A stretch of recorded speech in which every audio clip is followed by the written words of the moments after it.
చేసుకోవడానికి but caller రెడీగా ఉన్నారు మనతో పాటు మాట్లాడడానికి.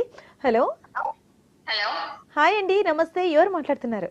నా పేరు రాగిణి అండి, కుక్కడపల్లి నుండి కాల్ చేస్తున్నా. రాగిణి గారు ఈరోజు మనతో పాటు హలో సిటీ విజన్లో ఉన్నారు నీల ఆనంద్ గారు.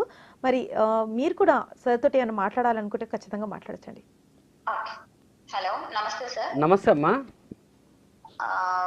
అది నెక్స్ట్ కూడా బీజేపీ పక్కా వస్తుంది అని అంటున్నారు కదా సార్, దానికి ఏమి పరిణామాలు నెక్స్ట్ చేంజ్ అవుతాయో కనుక్కుందామని చేశాను.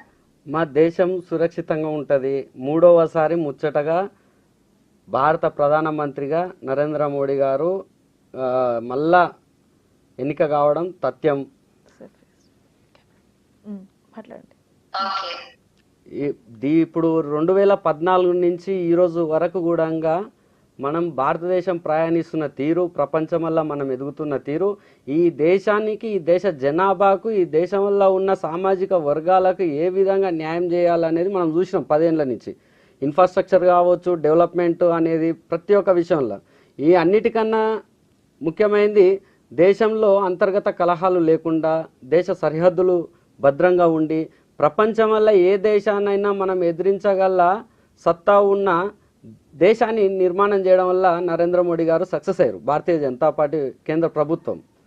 ఈ మూడోసారి కూడా వస్తే మనం ఎకనామికల్గా కూడా 3వ ప్లేస్లో, ప్రపంచంలో 3వ ప్లేస్లో పోతాం.